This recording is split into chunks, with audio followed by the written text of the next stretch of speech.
Dans la lumière mourante du 36e millénaire, l'impérium ne brillait plus, il couvait. Ce qui avait été un phare parmi les étoiles vacillait sous le poids de son propre effondrement. Des milliards de personnes chantaient encore le nom de l'empereur, mais peu d'entre elles entendaient le silence en retour. Les hauts seigneurs de Terra, anciens gardiens d'un empire en ruine, étaient devenus inertes, paralysés par les traditions, les rituels et la peur. À travers le vide, des mondes brûlaient non pas à cause de la guerre, mais à cause d'une mauvaise gestion. De l'intérieur, de cette pourriture, est né un homme. Gojvandir n'avait pas de grande lignée, pas de campagne légendaire à son nom.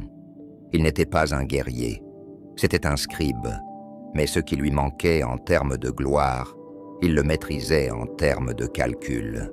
En tant que maître de l'administratum, il contrôlait les forces vives de l'impérium, la logistique, les décrets et la mémoire. Les navires étaient lancés lorsqu'il le permettait. Les dîmes étaient perçus lorsqu'il signait. Les armées ne se déplaçaient que lorsqu'il le voulait. Il a vu un empire s'étouffer dans son propre rituel et sa propre faiblesse. Et dans son échec, il a vu une opportunité. Par des manœuvres politiques discrètes, des accusations et des disparitions au bon moment, il a déstabilisé l'ecclésiarchie, qui vacillait déjà sous l'emprise de sa propre corruption. Les grands seigneurs ne firent rien. Une à une, les anciennes voix de la foi furent réduites au silence, jusqu'à ce qu'il ne reste plus que celle de Vandir. En un seul décret audacieux, il fit l'impensable. Il revendiqua les deux trônes de l'Adeptus Ministorum et de l'Administratum. Les domaines de la foi et de la gouvernance ne firent plus qu'un. Les cris de protestation ont été rapidement étouffés. L'ère de l'apostasie a commencé. Vandir n'a pas consolidé son pouvoir avec des chars ou des titans, mais avec le silence, le genre de silence qui s'infiltre dans les couloirs, infecte les salles d'assemblée et bloque la respiration. Les réseaux vocaux qui diffusaient autrefois des sermons d'unité se faisaient désormais l'écho de ces seules proclamations. Les temples ont été resanctifiés en son nom. La loi impériale et l'édit divin sont devenus indiscernables. La bureaucratie et la religion, qui étaient autrefois des compagnons d'infortune, ont fusionné en une doctrine de contrôle sans faille. Dans un premier temps, il y a eu un soulagement. L'ordre est enfin revenu. Les systèmes stellaires, qui n'avaient pas reçu d'instructions sur la dîme depuis des décennies, se sont soudain retrouvés sous la stricte surveillance de l'Empire. Le commerce a été rétabli sans pitié. Les gouverneurs de planètes, longtemps complaisants, furent rappelés, exécutés ou remplacés par de loyaux adhérents. Pendant un moment fugace, les artères fracturées de l'impérium pulsèrent avec une discipline renouvelée. Mais ce n'est pas la lumière de l'empereur qui éclaire le chemin, c'est le feu de la peur. Le règne de Vandir n'était pas une simple tyrannie, il était liturgique. Ses décrets étaient enveloppés dans les Écritures. Ses purges étaient accompagnées d'hymnes. Il a refait l'histoire, non pas en l'effaçant, mais en réécrivant sa morale. Les rébellions passées ont été transformées en paraboles d'avertissement. Les anciens saints ont été recanonisés en tant qu'exemple de foi imparfaite. Même la Lex Imperialis a été révisée, ligne par ligne, pour refléter sa mission divine. Il n'a pas été demandé au peuple de comprendre, il leur a été ordonné de croire. La foi, autrefois encre d'espoir au milieu des étoiles, est devenue un étouffoir. Des populations planétaires entières ont récité des catéchismes révisés à l'aube et au crépuscule, sous la surveillance d'auditeurs vêtus de robes. Ceux qui hésitaient à prier étaient notés. Ceux qui trébuchaient sur les écritures révisées étaient marqués. L'hérésie n'était plus un acte, c'était une pensée, une ombre traversant l'esprit, un moment de doute. Vandir savait que l'idéologie ne signifiait rien sans un bras pour l'appliquer. Il a donc créé le sien, les épouses de l'empereur. Elles n'étaient pas issues des rangs des vétérans ou des guerriers chevronnés. Elles étaient choisies parmi les filles les plus pieuses des familles nobles, des filles élevées dans des cloîtres, entraînées dès l'enfance à considérer la foi comme une arme et un bouclier. Réunies au sein de l'Adepta Sororitas, elles devinrent ses gardes du corps personnel, des fanatiques de la lame et de la foi. Chaque sœur connaissait la voix de Vandir, mieux que sa propre voix. Lorsqu'il parlait, elle bougeait.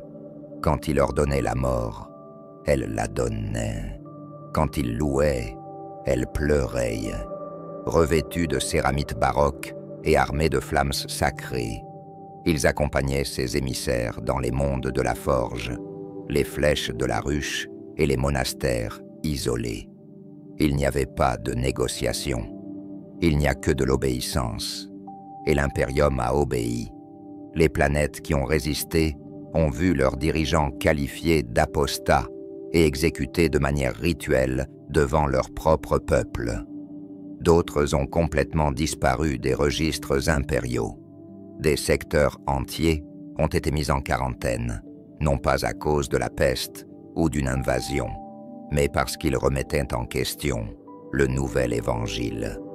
Pour les observateurs, les méthodes de Vandir étaient brutalement efficaces. La production a augmenté, les troubles civils disparaissent, les routes de pèlerinage ont été rouvertes, mais sous l'ordre s'est développée une maladie, un vide spirituel. La foi du peuple, autrefois personnelle et chaotique, est devenue mécanique, sans joie, parodiée. Dans les sanctuaires, des peintures murales autrefois pleines de vie ont été repeintes à son effigie. Les sermons autrefois passionnés devinrent des répétitions de ses déclarations. On parlait de moins en moins de l'empereur, son nom n'étant évoqué que comme un titre attaché au testament de Vandir. Avec le temps, même cette distinction s'estompa. L'empereur protège, devient, Vandir commande. Ceux qui se souvenaient d'autre chose ont gardé le silence. Parmi les gouverneurs planétaires, la peur est devenue une monnaie d'échange. La loyauté n'était pas prouvée par des résultats, mais par l'anticipation, en détruisant les hérétiques présumés avant qu'ils ne soient nommés. Chaque monde est devenu un théâtre de dévotion, se surpassant les uns les autres dans leur capacité à se rendre. Dans certains systèmes, les enfants apprenaient que Vandir avait sorti l'empereur du silence. Dans d'autres, on enseignait que l'empereur ne parlait que par l'intermédiaire de Vandir. Sur plusieurs mondes sanctuaires, des statues ont été érigées, non pas en l'honneur de saints, mais de Vandir lui-même, représenté plus grand que nature, enveloppé de feu et d'or. C'était une hérésie inimaginable, et pourtant, elle était considérée comme sacrée. Les dissidents, au sein de l'ecclésiarchie, ont été discrètement éliminés. Ceux qui, au sein de l'Inquisition, tentaient d'enquêter, étaient bloqués, entravés ou éliminés. Même les agents les plus radicaux de l'Ordo Hereticus se sont retrouvés dépassés. Le réseau de Vandir était vaste, sa portée intraçable. Ses ennemis disparaissaient comme s'ils n'avaient jamais existé. Et au sein du palais ecclésiastique, le tyran se croyait élu. Vandir ne se considère pas comme un usurpateur. Il croyait que l'empereur avait guidé sa main. Dans chaque assassinat qui lui ouvrait la voie, il voyait une intention divine. Dans chaque sœur qui s'inclinait, Dans chaque cathédrale en feu, il voyait des signes. Il n'avait pas volé le pouvoir, il y avait été appelé. Il devint la flamme qu'il avait autrefois brandie. Sur Terra, les sœurs ont construit des hôtels de jugement à l'intérieur même du palais. Chaque semaine, des centaines de personnes étaient jugées pour hérésie. Leurs crimes étaient des pensées chuchotées, des déviations mineures ou le refus de s'agenouiller assez vite. Il n'y avait pas d'appel. Les sœurs ne jugeaient pas. Elles exécutaient. À l'extérieur du palais, les pèlerins sont venus en masse, non pas pour adorer, mais pour témoigner. Ils ont assisté aux exécutions avec révérence. Ils écoutaient la voix de Vandir dans les vox-horns de la cathédrale et pleuraient. Ils touchaient les sols maculés de sang et les considéraient comme sacrés. La foi était devenue un théâtre, la terreur un sacrement. Et pourtant, dans ce flot d'obéissance sans fin, des fissures ont commencé à se former, pas dans les murs, pas dans les sermons, mais dans le cœur de quelques-uns. Certaines sœurs, jeunes, non éprouvées, exposées à rien d'autre qu'une litanie rigide, commencent à poser des questions silencieuses. Pourquoi la volonté de l'empereur devait-elle exiger de telles souffrances?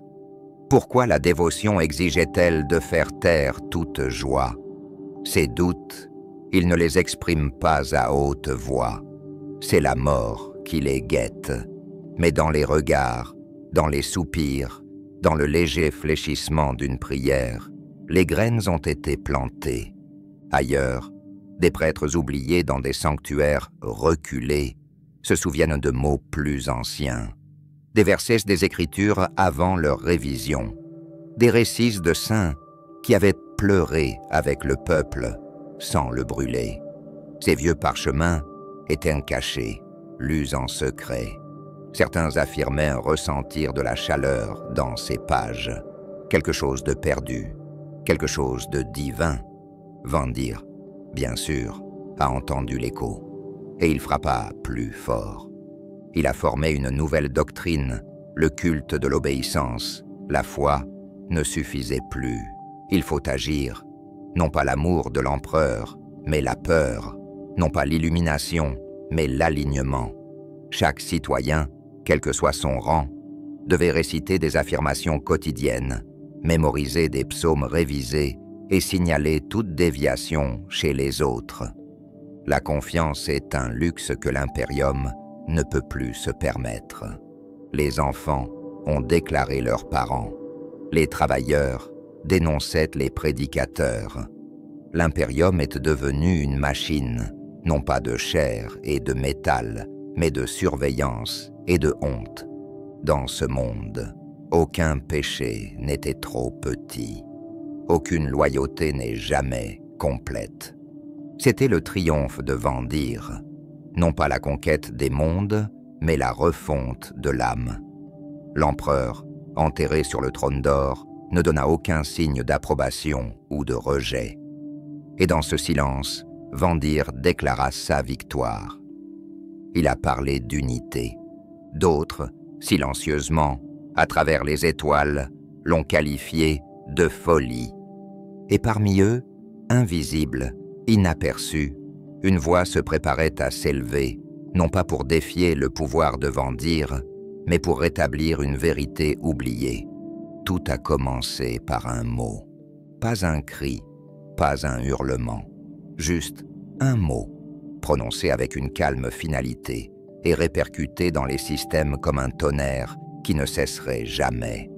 Ce mot était Vander, pas seulement un nom, pas seulement un homme, mais une présence qui imprégnait chaque liturgie, chaque script, chaque silence qui avait appartenu au dieu empereur. Le culte impérialiste, autrefois sacré dans son chaos, est devenu uniforme. Ses rituels furent révisés, ses sermons réécrits, son âme a été remplacée, et personne n'a osé résister. Dans les jours précédant le règne de Vandir, la foi était fracturée, mais authentique. Les ordres au sein du ministorum portaient en chacun un fragment de la sainte vérité. Certains se concentraient sur la prière, d'autres sur la guérison, d'autres encore sur le silence et la réflexion. Les saints étaient nombreux. Les chemins de la dévotion étaient innombrables. La foi était dispersée, mais sincère. Cette diversité est morte. Un seul credo subsistait, gravé dans les bannières accrochées aux flèches des mondes ruches et des mondes forteresses. Une voix, une flamme, une foi. Et la voix, bien sûr, était la sienne. Vendir a compris que la religion était plus qu'une croyance. C'est du théâtre, c'est la répétition, c'est l'imagerie. Il a donc réécrit la foi non pas à partir de ses racines, mais à partir de son apparence. Il n'a pas discuté la doctrine, il l'a remplacée. Tout d'abord, les icônes. Le visage de l'empereur, serein, radieux, inconnu, a été lentement remplacé par des portraits stylisés de Vendir lui-même. Au début, c'était subtil. Son portrait est montré agenouillé devant le trône, puis assis en jugement, puis flanqué d'anges, couronné de feu. Bientôt il n'y a plus d'image de l'empereur, juste l'ecclésiarque éternel, les yeux enflammés, les mains levées en signe de proclamation. Viennent ensuite les saints. Ceux qui avaient autrefois symbolisé la miséricorde, la pénitence ou le doux martyre ont été rayés des registres officiels. De nouveaux saints furent créés, saints guerriers, saints bourreaux, architectes de l'obéissance. Leurs actes ont été rédigés dans les scriptoria du cercle intérieur de Vendir, approuvés par un sceau et déclarés canon au matin. Saint Calvéros, le fidèle, qui a refusé de remettre en question un seul ordre avant d'être immolé.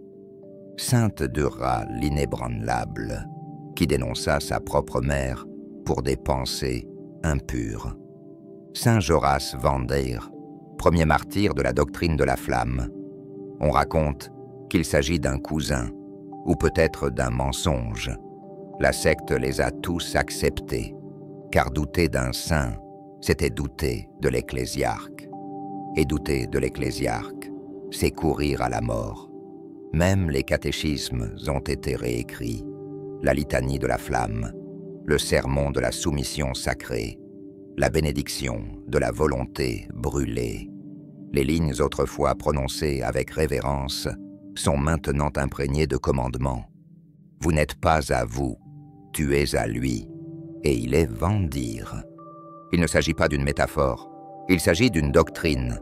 De ruche en sanctuaire, les milliards s'agenouillaient non pas devant l'empereur, mais devant l'homme qui prétendait parler en son nom. Dans les cathédrales éclairées par l'encens et les cris des pénitents, le nom de Vendir était scandé à un rythme régulier. Pas une fois, pas deux fois, mais pendant des heures, des jours. Des congrégations entières entraînent en transe, prises dans la cadence de la dévotion. Des flagellants ont marché en cercle jusqu'à l'effondrement. Des chœurs d'enfants ont chanté jusqu'à ce que leur voix saigne. Des bougies ont été allumées pour chaque syllabe de son nom. Dans certains secteurs, ces syllabes ont été ajoutées à l'alphabet impérial lui-même. Même la mémoire était tordue. Les scribes de Vendir ont utilisé des édits, des sermons et des transcriptions astropathiques archivées pour modifier rétroactivement la doctrine afin d'insérer son nom là où il n'aurait jamais dû se trouver. Il est devenu l'auteur secret d'anciennes prières, le conseiller caché de saints morts depuis longtemps, la main qui a guidé tous les triomphes passés. Et cela a fonctionné. Cela a fonctionné parce que les gens avaient peur. Parce que la peur, lorsqu'elle est répétée suffisamment longtemps, commence à ressembler à une croyance. Parce que dans une galaxie en flammes, la certitude, n'importe quelle certitude, peut ressembler à de la lumière. La secte a donc obéi. Les prêcheurs du bûcher se multiplièrent, des zélotes qui considéraient l'hésitation comme un péché, qui portèrent la flamme à la fois dans leurs mains et dans leurs sermons. Ils voyagèrent de monde en monde, répandant l'évangile de l'obéissance. Leur passage a été marqué par le silence qu'ils ont laissé dans leur sillage.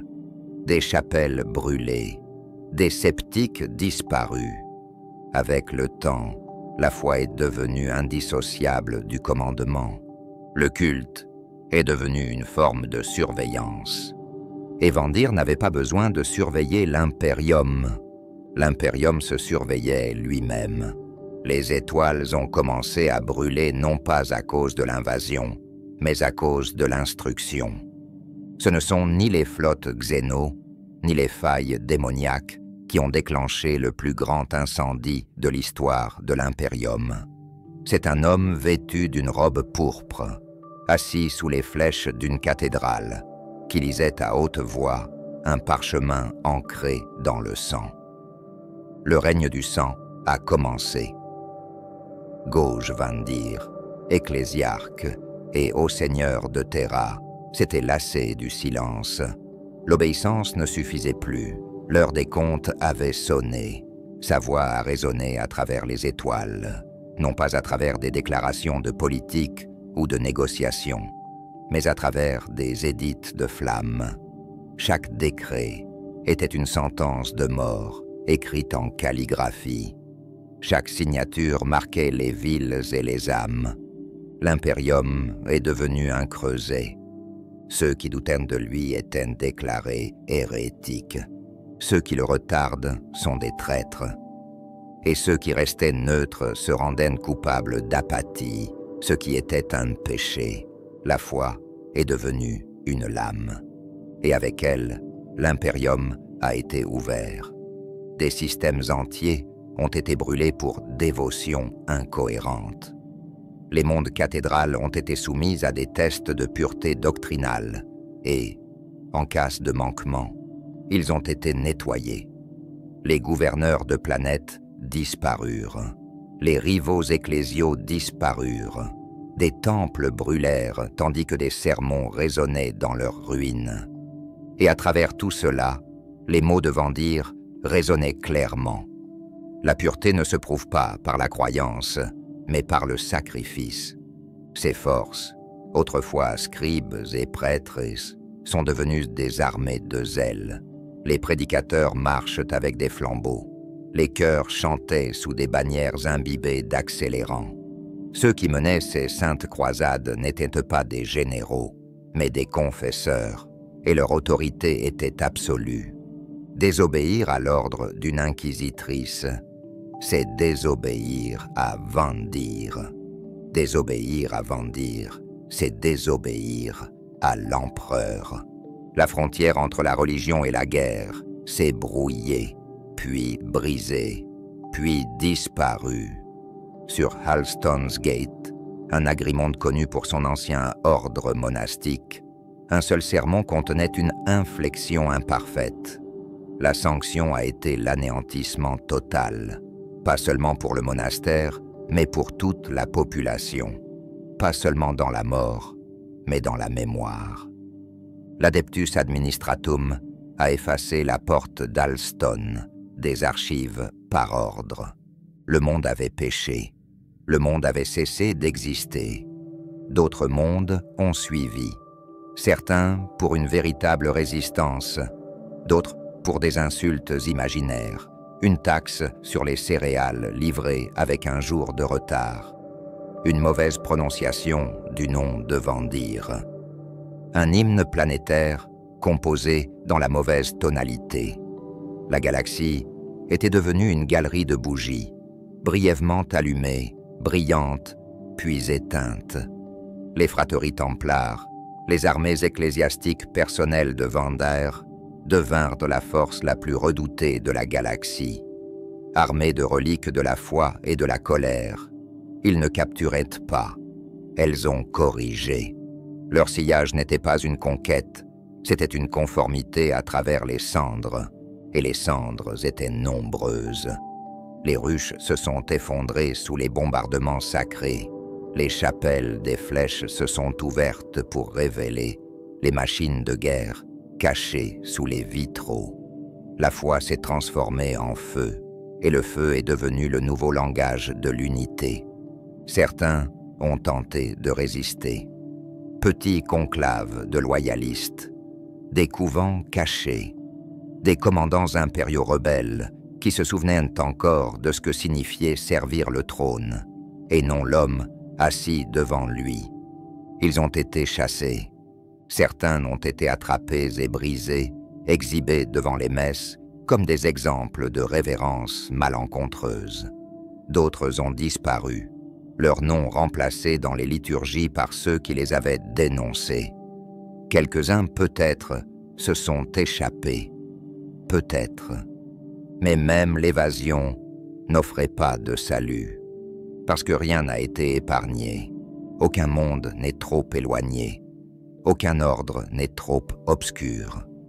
La portée de Vendir s'étendait au-delà de la simple distance.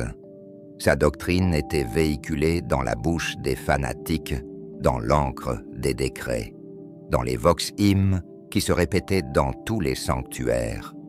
Même le silence est suspect. Les planètes, qui ne disaient rien, recevaient la visite de prédicateurs de la correction, vêtus de robes ignifugées et dont les sermons étaient écrits à l'aide d'un accélérateur. Ils ne posaient aucune question. Ils n'ont fait qu'attendre. Si les gens s'agenouillaient, ils étaient épargnés. S'ils hésitent, ils sont jugés, et le jugement est toujours accompagné de flammes. Sur Minorus Prime, un jeune prêtre nommé Calen remit en question le droit divin de Vandir. Il ne parlait pas avec rébellion, mais avec hésitation, avec curiosité. Un moment de doute exprimé à voix haute. Sa ville a brûlé pendant 7 jours. À la fin, les pèlerins ont construit un sanctuaire à partir des ossements de ses habitants, sur lequel est inscrit l'édit de Vendir. Le doute est l'ennemi de la foi, brûlez-le. Le règne du sang n'était pas une guerre, ce n'était pas une purge, c'était une doctrine qui prenait forme. La doctrine selon laquelle l'obéissance doit être prouvée, que la croyance doit être forte, et que la foi, pour être vraie, doit être baignée dans la souffrance. L'impérium est devenu non seulement un empire, mais un sanctuaire de la cruauté sanctifié par le silence. Et par-dessus tout, Vendir sourit. Il n'a pas combattu avec des armées. Il a combattu avec la foi comme arme. Dans l'obscurité de cette époque, les étoiles n'offraient pas d'espoir.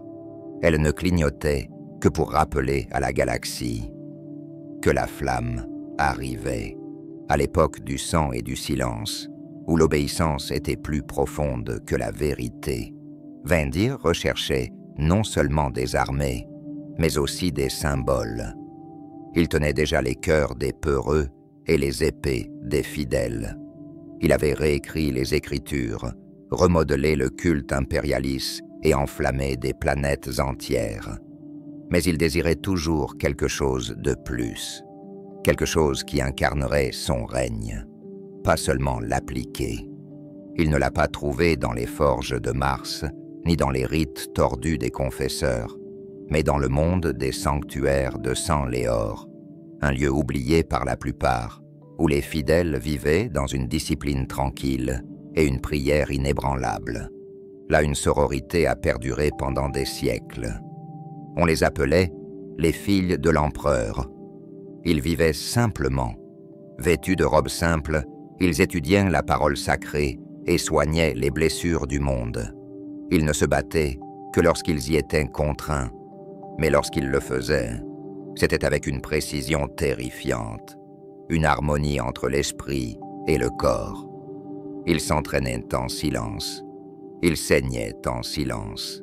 Chacun de leurs mouvements était une prière. Ils n'ont jamais vu l'empereur. Ils n'avaient jamais entendu sa voix. Et pourtant, ils croyaient avec une pureté si absolue que même le warp ne pouvait les toucher. Pour Vandir, ils représentent la perfection. Ils étaient ce qu'il avait essayé de faire de l'impérium, pur, inconditionnel, mortel. Il leur rendait visite sous un halo de flammes et d'apparats, son entourage vêtu d'or et sa voix enveloppée de prophéties. Il apporta des reliques, réelles ou fabriquées, et lut des parchemins dont il était l'auteur. Et lorsqu'il se tint devant eux, grand et terrible, il déclara « Je parle avec la voix de l'empereur lui-même. Servez-moi, et vous le servirez. » Ils n'ont pas posé de questions. Leur foi était absolue. Ils n'avaient aucune raison de douter. C'est ainsi qu'ils s'agenouillèrent, non pas devant Vandir l'homme, mais devant Vandir la voix, l'instrument de la volonté de l'empereur. Et ce faisant, ils se lièrent à son ombre. Il les nomme les épouses de l'empereur. N'étant plus des sœurs cloîtrées, elles renaissaient dans des armures noires et cramoisies, gravées de sceaux de pureté et bénies dans de l'encens brûlant.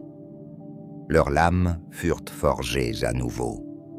Leur voix se taisait, car elles ne parleraient qu'au retour de l'empereur. Ils sont devenus sa garde personnelle, non seulement des protecteurs de la chair, mais aussi de l'image. Leur présence à ses côtés le rendait intouchable, incontestable.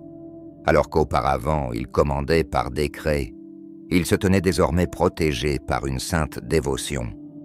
Le peuple les regardait et pleurait. Car comment Vandir pourrait-il être faux si des guerriers aussi rayonnants le suivaient? Comment pourrait-il mentir si les épouses de l'empereur, à l'âme et à l'écriture pure, s'inclinaient devant lui sans trêve? Partout où il marchait, ils le suivaient. Il flanque son trône pendant les sermons. Il se tenait en rang silencieux derrière lui pendant les exécutions. Lorsqu'il décrétait l'incendie d'une planète, ils allumaient la première torche.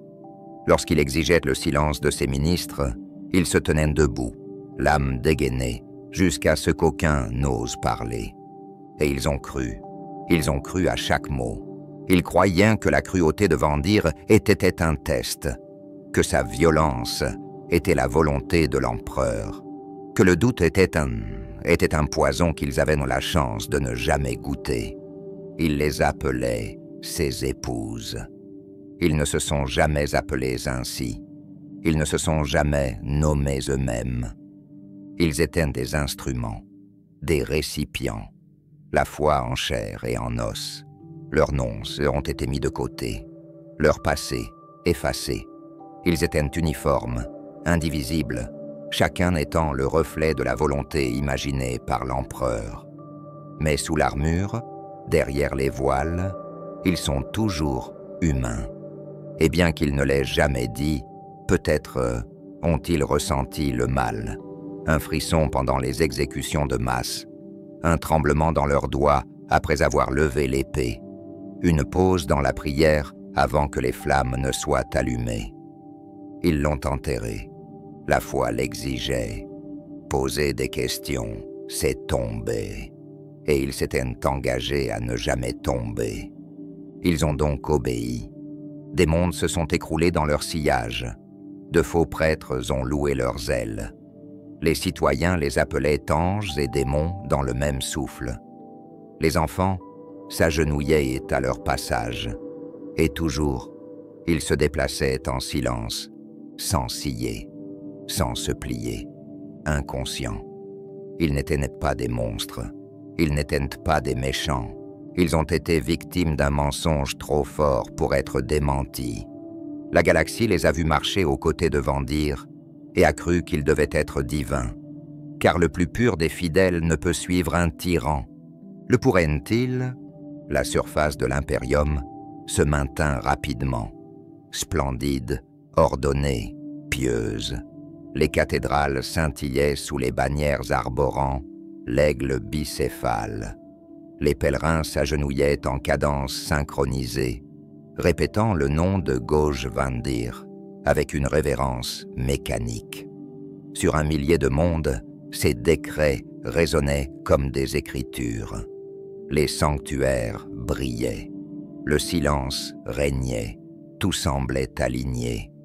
Mais quelque chose sous cette tranquillité avait commencé à se fissurer. Ce qui était autrefois un règne de commandement s'était transformé en quelque chose de plus froid. Un âge non seulement de peur, mais d'engourdissement. Le pouvoir de Vandir s'était tellement resserré que l'acte d'obéissance lui-même était devenu un rituel. La foi était accomplie sans réflexion. La loyauté était récitée sans conviction. Mais la peur, même dans l'impérium, n'est pas éternelle. Et pas même sous Vandir. Les premières fractures ne sont pas arrivées avec la rébellion, mais avec l'hésitation. Les commandes ont été confirmées tardivement. Les envois sont restés sans réponse. Les lignes vocales, qui bourdonnaient auparavant d'une conformité fervente, ont commencé à vaciller avec des pauses. Subtiles au début, à peine perceptibles, mais présentes. Parmi les grands seigneurs, depuis longtemps conditionnés à l'obéissance, un changement de cadence est apparu. Leurs paroles ralentissaient. Les réponses sont devenues plus prudentes. Ce qui avait été une affirmation irréfléchie était désormais formulé avec précaution, sous couvert d'ambiguïté. Ce n'était pas encore de la défiance, mais ce n'était plus de la dévotion. La secousse la plus importante est venue de Mars. Le fabricant général Kelbor Hall avait longtemps respecté le règne de Vandir avec une exactitude rituelle. Il répondait à l'appel, il offrait la dîme, sanctionnait les constructions et gardait un silence poli alors que l'ecclésiarchie s'étendait sur les mondes forgés. Mais les prêtres de l'Omnicia, liés par la mémoire autant que par la machine, n'avaient pas oublié. Ils se souvenaient de l'époque où l'empereur marchait parmi eux, non pas comme un tyran, mais comme un porteur de pacte. Quand les agents de Vandir ont commencé à redéfinir les rites sacrés de l'allumage, quand les anciens STC ont été réquisitionnés au nom du droit divin, le Mechanicus a compris. Ils n'étaient plus des partenaires. Ils étaient net une propriété. Mars n'a pas réagi par des protestations, mais par la précision. L'un après l'autre, de petits retards ont été introduits. Les quotas de munitions n'ont pas été respectés. Un bataillon de Titans disparaît en route pour une guerre sainte. Les routes de ravitaillement sont tombées dans un silence mystérieux. Des relais Vox ont mal fonctionné. Aucune déclaration n'a suivi, mais l'absence froide de reconnaissance en dit long. Ailleurs, de subtiles perturbations ont reflété cette inquiétude. Le Navis Nobilité, dirigé par le haut-seigneur Veritus, a commencé à ralentir son trafic de distorsion. Les itinéraires, autrefois précis, sont devenus instables. Les protocoles de navigation doivent être revus. Des flottes cruciales s'immobilisèrent sur les bords des campagnes. Les étoiles elles-mêmes semblaient résister à la main de Vandir, non pas avec fureur, mais avec indifférence. Des secteurs entiers se sont tus, pas dans la rébellion, en refus. Les mondes n'ont pas réagi. Les balises des cathédrales sont restées éteintes. Les représentants ecclésiaux trouvèrent portes closes, non pas renforcés par la résistance, mais dépourvus de volonté. La conformité était devenue creuse, et à sa place, l'incertitude a fleuri. Vandir, entouré de cérémonies et de flammes, n'a rien vu de tout cela, ou a choisi de ne pas le voir. Il a doublé la mise. Les confesseurs se sont vus accorder une plus grande autorité. Leur champ d'action s'étendait au-delà des sanctuaires, balayant les couches administratives et les conseils planétaires. Un seul rapport de prière retardé devenait un motif d'enquête. L'hésitation elle-même était un motif de condamnation. La loyauté ne se mesure plus à l'acte, mais à la rapidité. Mais la pression distille plus que l'obéissance. Elle concentre la résistance. Sur Luna, sous les voûtes de pierre d'une forteresse plus ancienne que la mémoire, un conclave s'est réuni en secret. Pas de bannière, pas de nom, juste des questions. Est-ce que toujours l'impérium que nous avons juré de servir? L'un d'entre eux a osé parler d'un homme, Sébastien Thor, un inquisiteur, un prédicateur, une figure s'élevant hors de portée de Vandir, une voix qui n'est pas façonnée par la peur, qui ne parle pas de rébellion, mais de clarté. Dans un premier temps, le nom a été écarté, mais il s'est attardé. Ce nom refit surface, chuchoté dans les ruches, peint dans les chapelles cachées, porté par des hymnes à moitié chantés. Thor n'a pas promis la liberté. Il a rappelé aux fidèles ce qu'était la liberté, que la croyance n'est pas une performance, que la dévotion pouvait être silencieuse. Sur Ophélia 7, les anciens psaumes reviennent dans les réunions privées. Sur Mars, Kelbor Hall a suspendu toute participation du Mechanicus aux futures croisades, invoquant une logique sacrée incompatible. Les légions Skitarii restaient armées, immobiles. Leur immobilité avait une signification. Dans le Segmentum Obscurus, une flotte de combat revint, ne portant ni le sceau de Vandir, ni celui d'un commandant connu. Leur allégeance était tacite, mais indubitable. Et pourtant, sur Terra, l'illusion a tenu. La cérémonie s'est poursuivie. Les processions défilent. Des chœurs joignent en boucle les louanges de Vandir. L'ecclésiarque se tenait debout, enveloppé d'encens et d'or, ne s'adressant qu'à son reflet. Mais sous l'apparat, l'impérium avait déjà commencé à se retourner. Elle s'est transformée en chuchotement, en changement d'itinéraire, en prières offertes non pas à Vandir, mais à la mémoire. Et dans une cathédrale froide aux murs de pierre, sous le noyau de Terra, une bougie vacillait sans combustible. Non éteint, en attente. La bougie sous la surface de Terra continuait de brûler, mais personne n'alimentait sa flamme.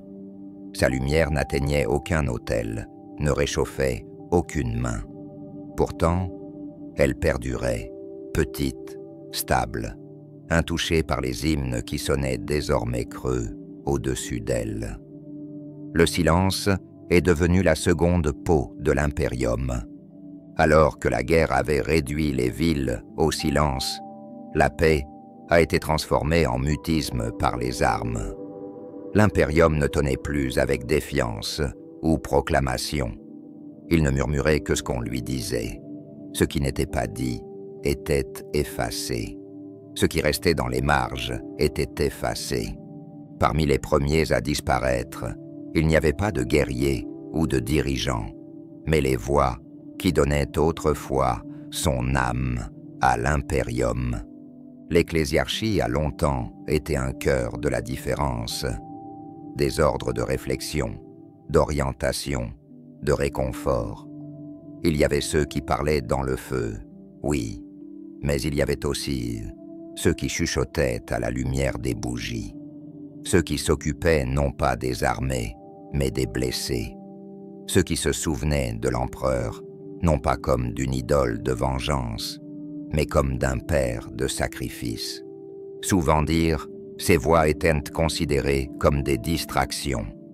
Il avait redéfini la foi. Ce n'est plus un voyage, c'est une destination. Plus de dialogue, seulement l'obéissance.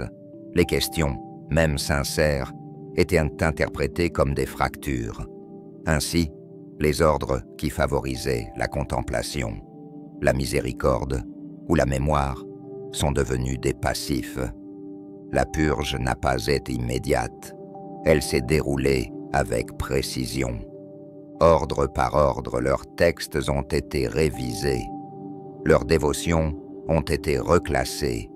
Leurs saints ont été discrètement décanonisés. Des sanctuaires autrefois vénérés ont été scellés et déclarés en cours de restauration. Leurs objets ont disparu dans des coffres dont les clés ont été volontairement perdues. Personne ne leur a déclaré la guerre.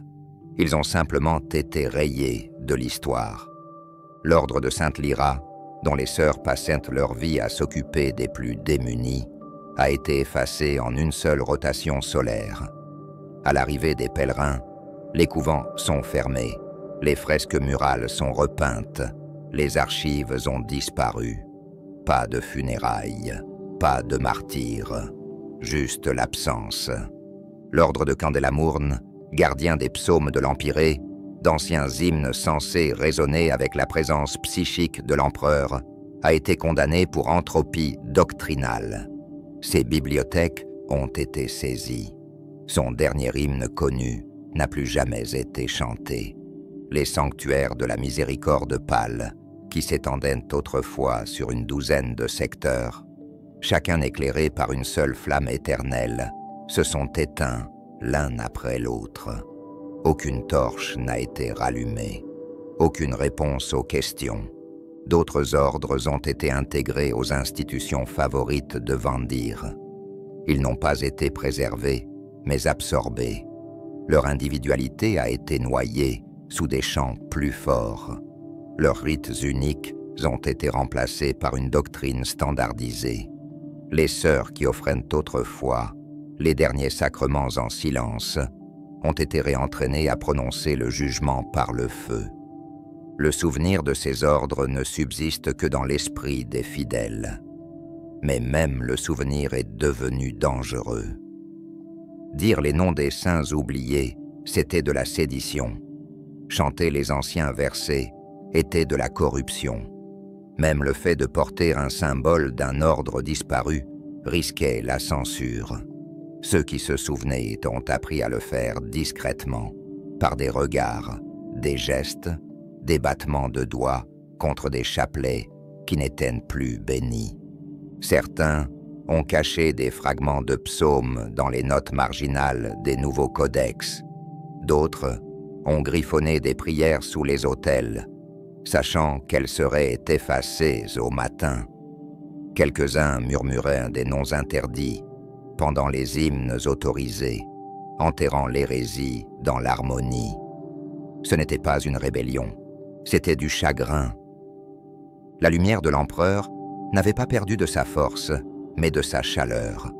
L'Astronomican, alimenté par son âme éternelle, brûlait toujours à travers la galaxie. Mais quelque chose avait changé dans son rythme.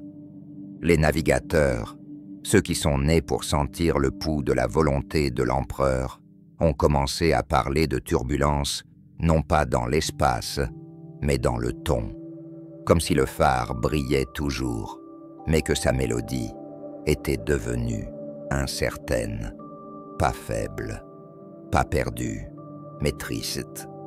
L'Adeptus Astra Telepathica a enregistré ces anomalies avec une urgence tranquille. Leur rapport était en clinique, fluctuation de la cohésion psychique, dérive de la résonance. Mais certains d'entre eux murmuraient en quelque chose de plus profond, un chagrin porté par le courant de la pensée. Sur Terra, les signes se multiplient. Dans la salle de la veille sans fin, un cierge solitaire qui brûlait depuis 4 siècles s'est éteint. Les sœurs chargées de l'entretenir n'ont rien trouvé à redire. Elle fut rallumée. Elle s'est à nouveau éteinte. Elles n'ont rien dit de plus.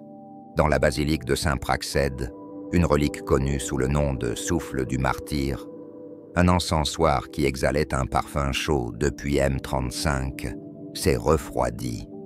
Sa chaîne n'oscille pas. Son encens ne s'élevait pas. Même l'air a changé, pas en termes de température, mais en termes d'esprit. Les salles qui résonnaient autrefois des chants de sacrifice semblaient désormais vides. Les processions cérémonielles se sont poursuivies, mais leur rythme s'est affaibli. Les voix craquaient, les chants ralentissent, Certains oublient complètement leur texte. Ils n'ont pas été réprimandés, ils ont été réaffectés. Pourtant, rien ne semblait bouger dans le palais de Vandir. Il se tenait comme toujours, vêtu de rouge et d'or, flanqué des épouses de l'empereur. Sa voix résonnait sans partage dans les vox-horns. Son visage a été gravé sur de nouvelles mosaïques. Son nom est invoqué dans les litanies quotidiennes. À ses yeux, c'était là la perfection de la foi. Pas de contradiction, pas de reflet, seulement une convergence. Il prend le silence des ordres comme une preuve de sa victoire. Mais le silence de l'empereur s'est accentué. Il n'était plus passif, il a regardé, il a attendu. Et loin du trône de Vandir, dans les sanctuaires brisés et les coins feutrés de la galaxie, quelque chose a perduré, non pas comme une protestation, mais comme une présence. Un scribe de Thalassae gardait un rouleau de verre perdu sous sa couchette, le réécrivant chaque nuit de mémoire. Une sœur hospitalière d'Avaris ne prononçait aucune parole pendant les rites, mais touchait les mains de ses patients en suivant les schémas des anciennes bénédictions. Sur Sanctum Prime, une enfant a peint un saint dont elle n'avait jamais entendu parler et dont ses parents ne pouvaient expliquer le nom. La foi que Vandir avait tenté d'effacer n'a pas résisté. Il est resté, et c'est dans cette présence tranquille et inflexible que les premiers contours du changement ont commencé à se dessiner. Pas encore avec des épées, pas encore avec le feu, mais avec de la mémoire. Et la mémoire, une fois réveillée, ne se rendort pas. Il y a des endroits dans l'impérium où le silence est plus ancien que le son. Sous les sables rouges de Mars, sous le bourdonnement des prières des réacteurs, à plasma et le chant des prêtres de l'engrenage, il y a une couche plus ancienne, une voûte à l'intérieur d'une voûte, où la lumière ne parvient pas et où les esprits machines ne s'expriment pas sans permission. Là en secret, un conseil s'est réuni. Pas officiellement, pas officiellement. Leurs noms n'ont jamais été écrits. Leurs titres n'ont pas été annoncés. Mais ils étaient connus de ceux qui avaient besoin de savoir. L'Imperium les appelait de bien des façons. Dissidents, traîtres, hérétiques. Ils se disaient nécessaires. Tout a commencé par des chuchotements, avec des boucles de données erronées, avec des fragments codés enfouis dans les hymnes du Mechanicus, avec des regards échangés dans des chambres interdites, avec des mots qui n'en étaient pas, juste des intentions transmises entre des esprits trop fatigués pour l'espoir et trop désespérés pour le calme. Le Mechanicus avait observé Vandar, non pas avec des yeux de rébellion, mais avec des yeux de logique. Ses décrets n'étaient pas alignés. Ses guerres perturbaient les lignes d'approvisionnement vital. Sa redéfinition de la foi interférait avec les symétries sacrées du dieu-machine. Et le pire, c'est qu'il avait exigé le contrôle des STC sacrés. Cela ne pouvait surtout pas être autorisé. Mars ne s'est pas révolté. Ce serait du suicide. Au lieu de cela, les prêtres techniciens des cercles intérieurs ont fait ce qu'ils avaient toujours fait de mieux. Ils ont créé des ingénieurs, tranquillement, systématiquement, sans perturbation. Forge Worlds a commencé à refuser des demandes. Des composants clés mal fabriqués. Les registres d'expédition ont été falsifiés, mais pas de manière chaotique, avec précision, suffisamment pour semer le doute, suffisamment pour retarder, suffisamment pour préparer le terrain. Ils n'étaient pas seuls.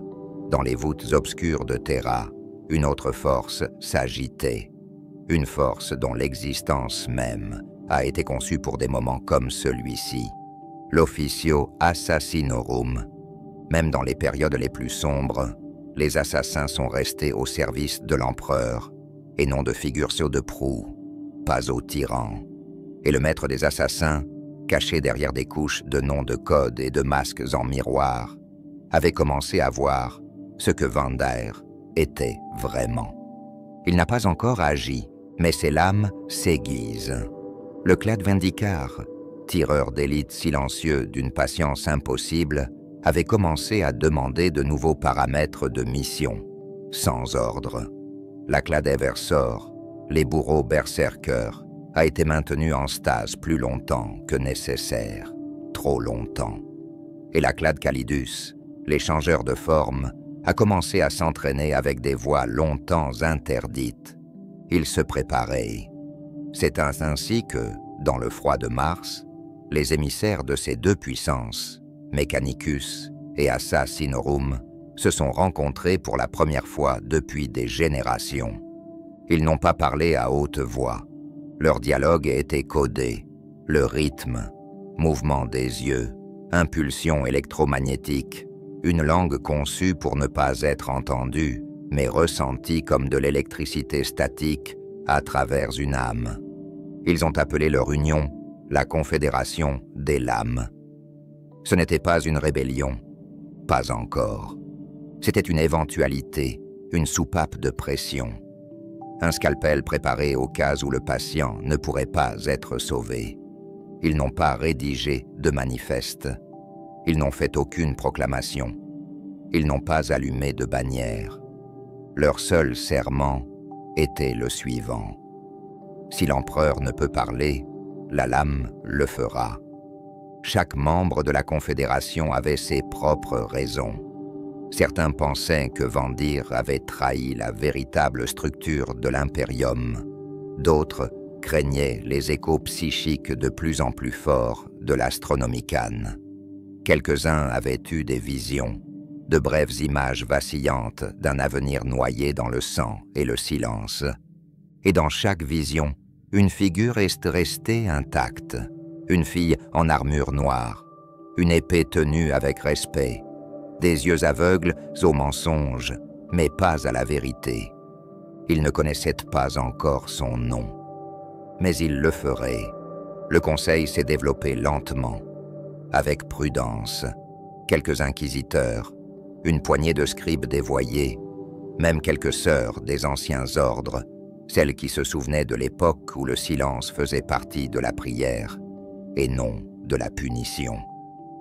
Chaque information, chaque mouvement de troupe, chaque décret étrange est enregistré, non contesté, simplement stocké. Les schémas sont cartographiés, les réponses sont calculées. Ils n'avaient pas prévu de faire grève, ils ont prévu de survivre à l'effondrement, parce qu'il allait arriver. Même au sein de l'officio, les agents ont fait état d'une surveillance accrue de la part de la cour de Vandir. Des archives de données ont disparu. Un agent principal du Clade Culexus a été réaffecté, puis poirdu. Un coursier a été retrouvé mort, sa mémoire effacée et sa dernière transmission en boucle. Nous manquons de temps. La Confédération ne panique pas. Ils étaient au bord de la panique. Ils se sont enfoncés plus profondément. Un à un, les points morts ont été activés. Les sécurités sont armées. Des mondes marqués pour l'extraction. Les itinéraires d'évasion n'étaient pas tracés à travers les étoiles, mais à travers des plans de génération en génération, établis pour que, le moment venu, il y ait encore quelqu'un pour rallumer la flamme.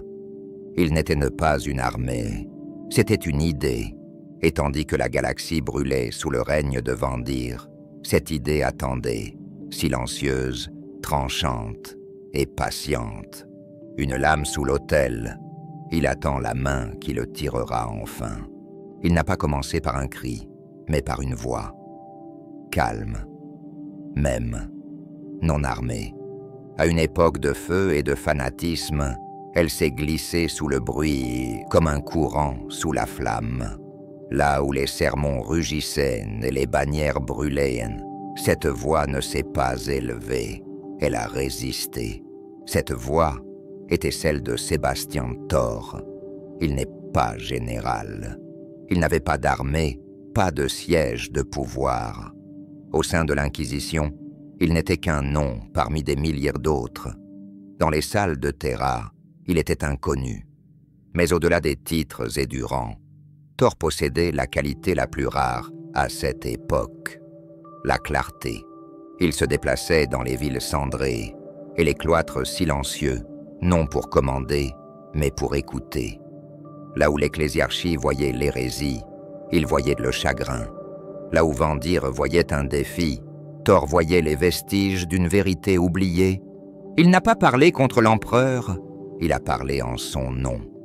Non pas l'empereur de l'or et du jugement, mais celui qui a marché, qui a pleuré, qui a saigné, non pas pour être adoré, mais pour protéger.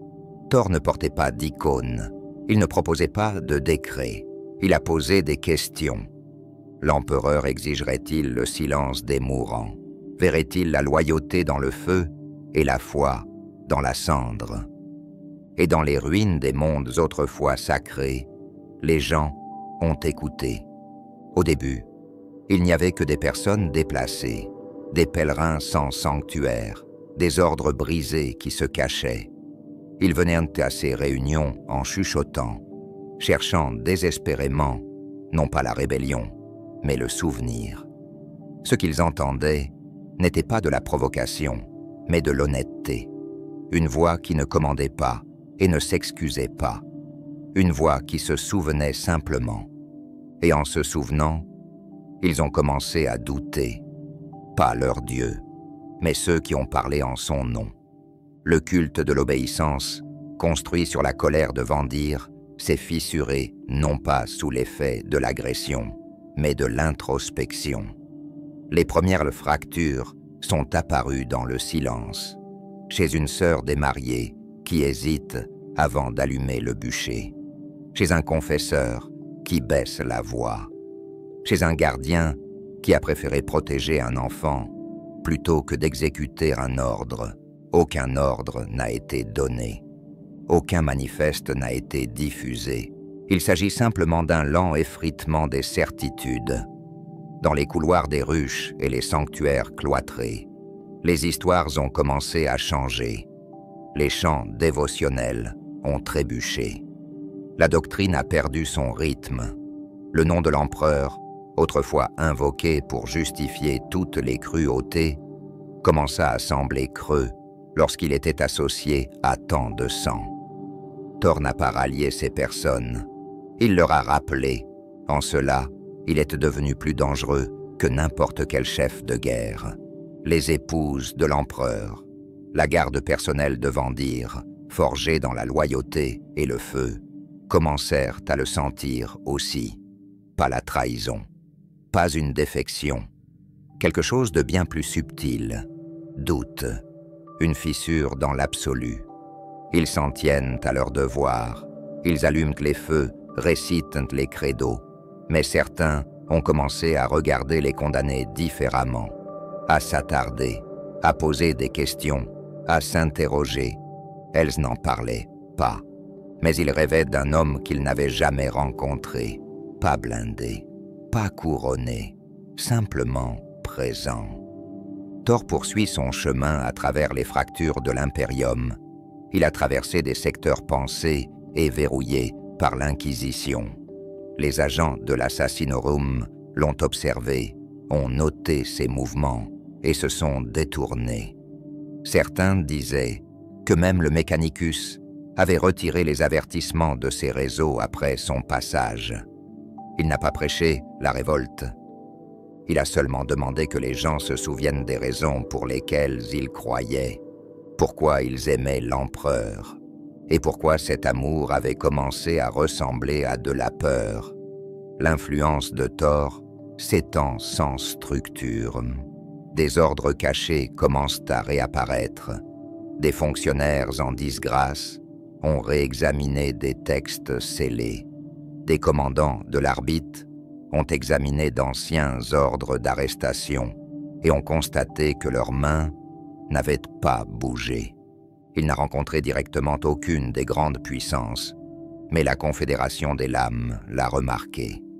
Il ne s'agissait pas d'un martyr, ni d'un fanatique, mais d'un centre d'intérêt, un point central, un homme qui a fait bouger les courants de la rébellion sans jamais lever la main. Leur réponse a été subtile. Pas d'alliance, pas d'ouverture. Une seule ligne, ajoutée aux ordres d'urgence silencieux. S'il survit, qu'il parle.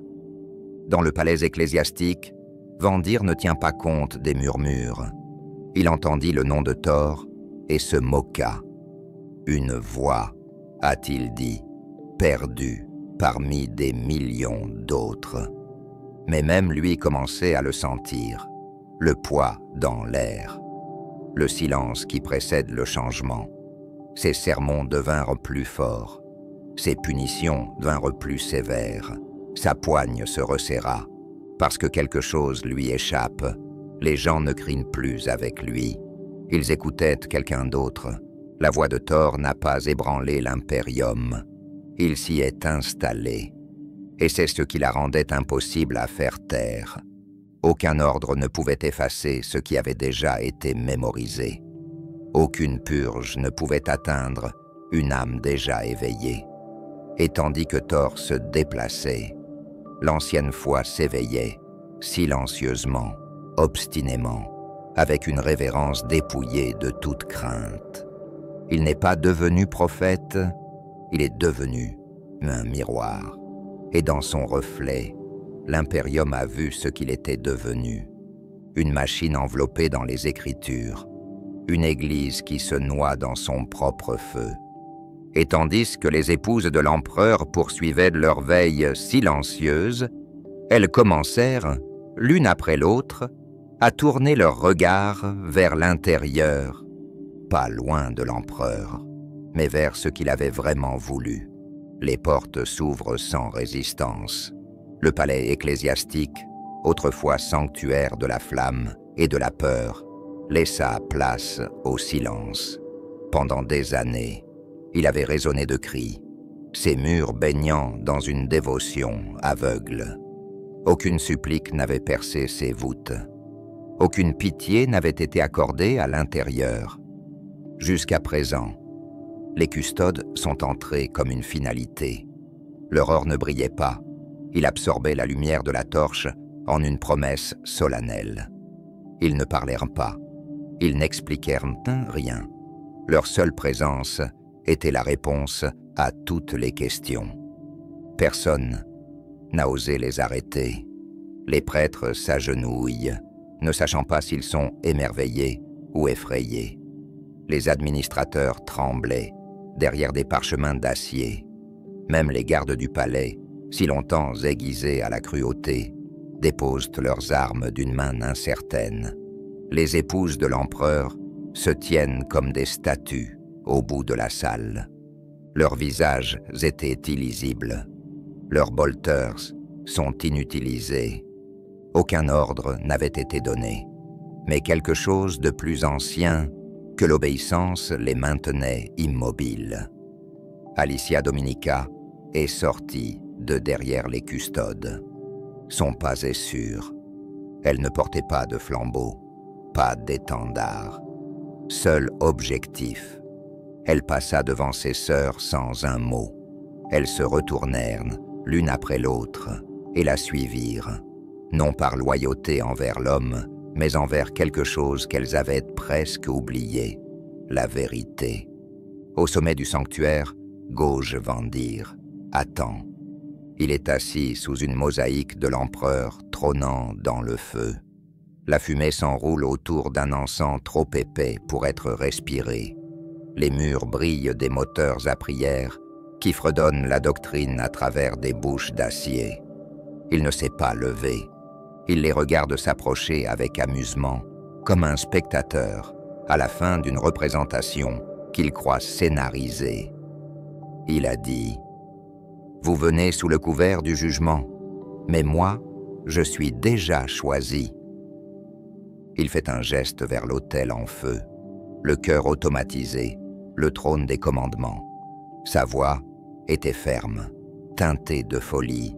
J'ai apporté l'unité. Les ennemis de la foi ont tremblé. L'impérium est entier. Alicia n'a rien dit. Elle s'est avancée. J'ai vu l'empereur, siffle Vandir en haussant le ton. Il a parlé à travers moi. Ma volonté est la sienne. Alicia a dégainé sa lame, pas sous le coup de la colère. En conclusion, Vandir rit une fois, puis il s'est agenouillé. Sa folie ne l'a pas sauvé, sa lame s'abattit sans hésitation. Le règne du sang a pris fin. À l'extérieur du sanctuaire, aucune fanfare n'a salué le changement. Aucune cloche n'a sonné. Aucun son de corne ne retentit. Mais sur Terra, quelque chose a changé. Une pression s'est levée. Les torches qui brûlent depuis des mois commencent à s'éteindre. Les voix des prêtres, pris dans leur propre chant, s'affaiblirent. Dans les salles de l'Adeptus Terra, les mains autrefois levées par la peur s'abaissèrent. L'air a un goût différent. Même la tour de l'empereur est restée silencieuse. Dans la foulée, il n'y a pas eu de proclamation, mais seulement des mouvements. Les épouses de l'empereur descendent les marches du palais. Ils ne marchent plus en formation. Ils ne tenaient plus leurs bolteurs comme des bannières. Leur chemin n'est pas un chemin de parade. Il s'agissait d'une prise de conscience. Ils ont suivi Alicia, non pas parce qu'ils en avaient reçu l'ordre, mais parce qu'ils l'ont choisi. Chaque étape marquait la fin d'une obéissance sans signification. Dans les chapelles du vide et les voûtes de données de l'Imperium, un nouveau nom surgit du silence, Sebastian Thor. Il fut amené à Terra, non pas enchaîné mais invité. Les grands seigneurs, fracturés et exposés, avaient besoin de quelque chose de plus que d'être restaurés. Ils avaient besoin de rédemption. Thor a accepté le rôle d'ecclésiarque à une condition. Plus jamais les hommes de foi ne brandiront des armées. C'est ainsi qu'est né le décret passif. L'Église prêcherait. Il ne commanderait pas.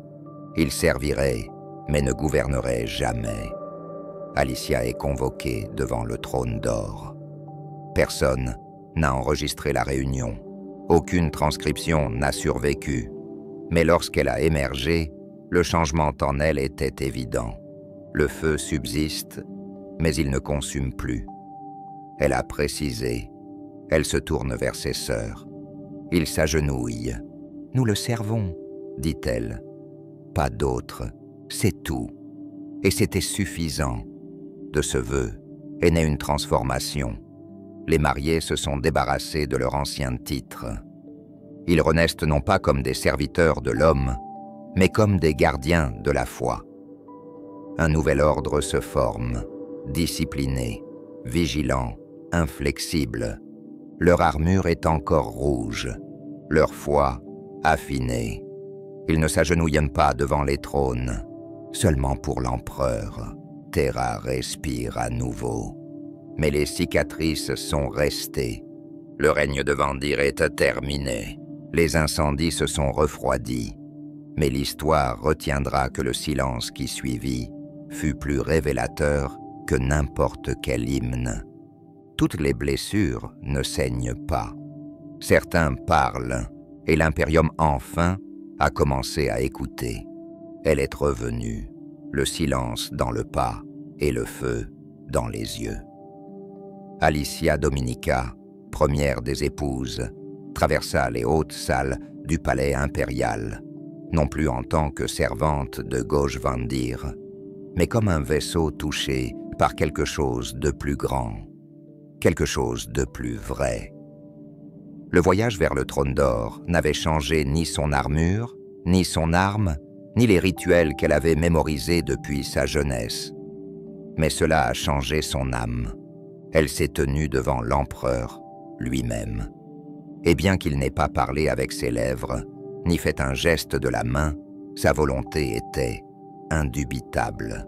transmise non pas comme un son, mais comme un raz-de-marée de clarté et de douleur qui a dépouillé les mensonges comme la flamme dépouille la chair de ses os. Elle avait vu ce que Vandir était vraiment, et surtout ce qu'elle et ses sœurs étaient devenues.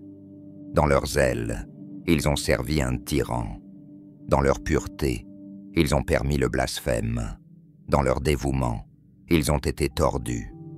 Aujourd'hui, avec la vérité gravée dans son être, elle est revenue. Derrière elle, les autres épouses de l'empereur sont restées immobiles.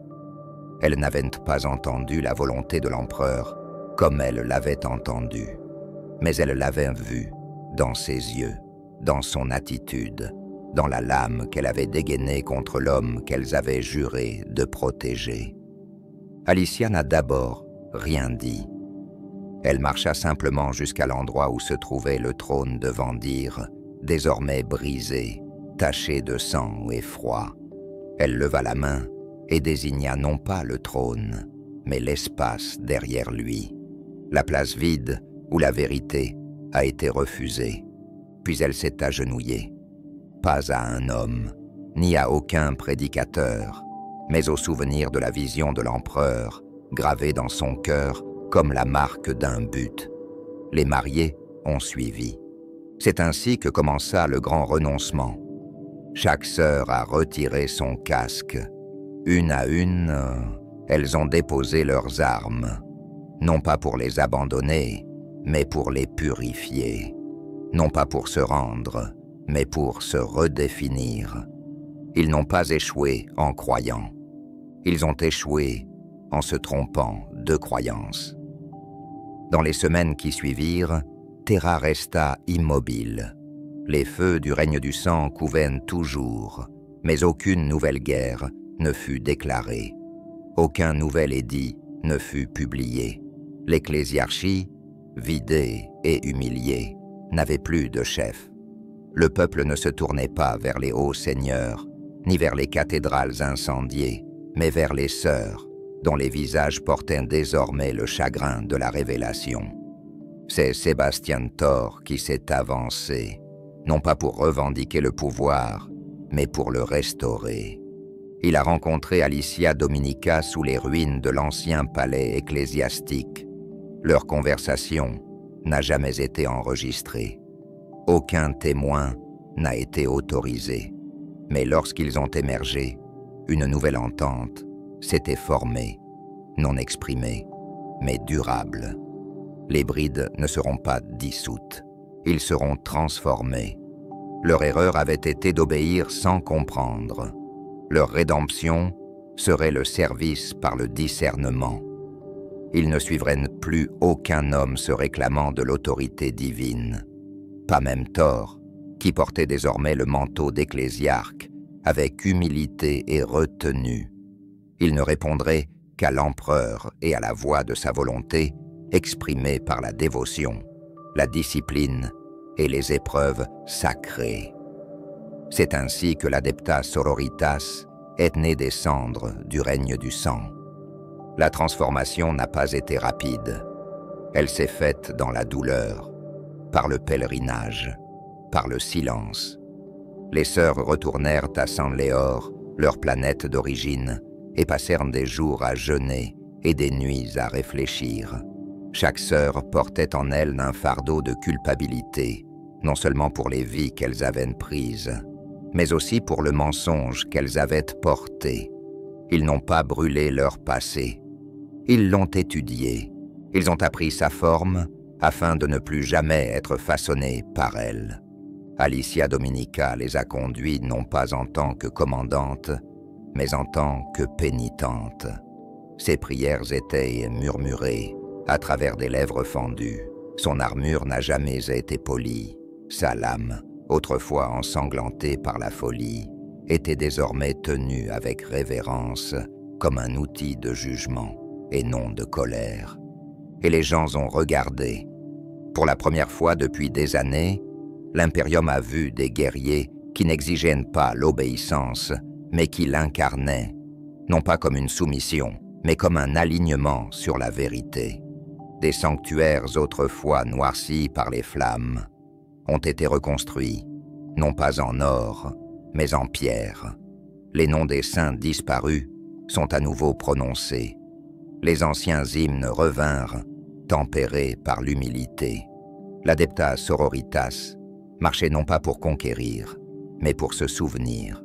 Ils sont devenus des exemples, icônes, des parangons, de ce que peut être la foi lorsqu'elle est tempérée par la sagesse et maniée sans orgueil. Mais ils n'ont jamais oublié le feu. Il vit toujours en eux, enroulé comme un serpent endormi, parce que la pureté sans la force est fragile, et la force sans la foi est creuse. Ils l'ont appris de la manière la plus difficile qui soit. Et maintenant, leurs yeux se sont ouverts, pas à la vengeance, pas à la gloire, mais à la terrible responsabilité d'être crus.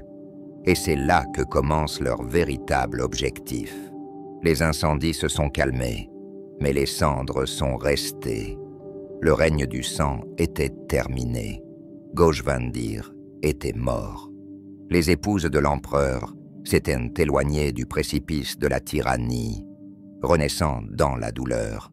Mais l'impérium lui-même se tenait toujours au milieu des décombres. Sa foi brûlée, ses institutions fracturées, son peuple ne sachant pas si le silence signifiait la paix ou simplement une pause avant la prochaine tempête. Dans ce silence, une nouvelle voix a été appelée à s'élever. Sébastien Thor, qui n'était qu'un murmure de résistance, s'impose désormais comme le guide de l'impérium. Il n'avait jamais demandé le pouvoir. Il n'avait pas parlé pour conquérir, mais pour clarifier. Pourtant, ses paroles avaient rompu le charme de l'obéissance. Ses sermons avaient percé le voile de la peur. Et lorsque les hauts seigneurs se rassemblèrent dans un sinistre consensus, ils le choisirent, non pas comme dirigeant, mais comme réformateur. Il a accepté le rôle d'ecclésiarque, mais à certaines conditions. Il n'a pas fait d'entrée fracassante, pas de cortège triomphal. Il ne portait pas de couronne. Au lieu de cela, il s'est tenu sous les étoiles de Terra et a proposé non pas un décret, mais un repentir. Pas pour lui-même, mais pour l'institution qu'il dirigeait. Il parle de l'empereur non pas comme d'une icône de conquête, mais comme du gardien silencieux, du veilleur éternel dont la volonté a été noyée dans la flamme et la vanité. Puis il a publié une proclamation qui allait façonner l'avenir de l'ecclésiarchie pour les millénaires à venir. Il s'agit du décret passif, et ce n'était pas un ordre, c'était un vœu. Aucun homme d'église, aucun détenteur d'une fonction sacrée ne commandera désormais une armée. Aucun prédicateur ne rassemblera de bataillons. Aucun cardinal ne lèvera de flottes au nom de l'empereur. L'ecclésiarchie, si longtemps enveloppée des oripeaux du pouvoir, sera dépouillée de ses mains militantes. L'Église, a déclaré Thor, doit revenir à l'esprit et non à l'épée. À la prière, pas à la guerre. Au service et non à la souveraineté. Elle n'a pas été accueillie favorablement par tous. Certains ont protesté. D'autres, qui avaient gravi les échelons souvent dire, craignaient à présent de ne plus être utiles. Ils ont prévenu que sans force, l'ecclésiarchie s'effondrerait. Les ennemis de la foi s'élèveraient sans opposition. Que l'hérésie reviendrait à cause de l'absence de peur. Thor a écouté, et il a répondu, calmement, que la foi s'appuie sur la vérité et non sur la menace. Les grands seigneurs ont ratifié le décret. Dans tout l'impérium, les bannières ont été abaissées. Les processions de combat se sont dissoutes. La machinerie tonitruante des croisades menées par les églises s'est arrêtée. Les armureries de l'ecclésiarchie ont été scellées. Ces navires de guerre ont été redirigés vers le commandement impérial. Ainsi, L'ère de l'apostasie n'a pas seulement pris fin, elle a été désarmée. Mais dans ce désarmement, une question était restée sans réponse. Qui donc gardera la foi? La galaxie était encore cruelle. Les ennemis de l'homme s'agitent toujours. Des cultes avaient survécu au règne de Vandir, cachés dans l'ombre. Il y avait des démons qui se glissaient là où la lumière avait faibli. Des vestiges d'idéologie blasphématoire attendaient de récupérer ce qui avait été purgé. L'Imperium avait besoin d'un bouclier, mais pas un bouclier de conquête, un bouclier de conviction. Et dans cet espace, dans ce besoin, un nouveau protectorat est né. Non pas à partir de zéro, mais à partir de cendres. Les Adeptas Sororitas, forgés à partir des épouses de l'empereur, ont répondu à l'appel. Thor ne les avait pas commandés, ils n'avaient pas demandé, mais ils sont venus, non pas pour faire la guerre en son nom, mais pour s'assurer qu'aucun homme comme Vander ne puisse plus jamais détourner la foi pour en faire une arme de tyrannie. Ils ne répondront pas à l'ecclésiarque. Ils seront liés à la mission de l'ecclésiarchie, mais pas à son commandement. Leurs vœux s'adressent à l'empereur et à lui seul. Leur armure était désormais noire, garnie de métaux sacrés.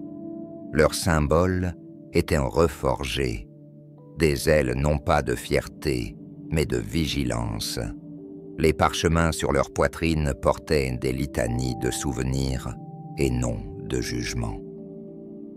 Ils n'étaient pas des croisés, ils étaient des gardiens.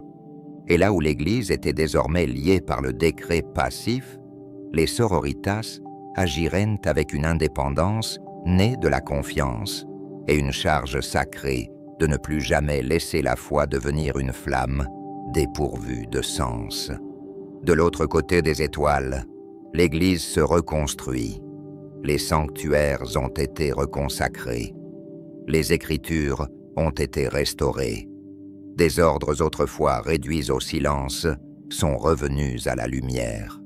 Thor a marché parmi eux, non pas en tant que roi, mais en tant que pèlerin, leur rappelant sans cesse que l'humilité est la forme la plus élevée du pouvoir.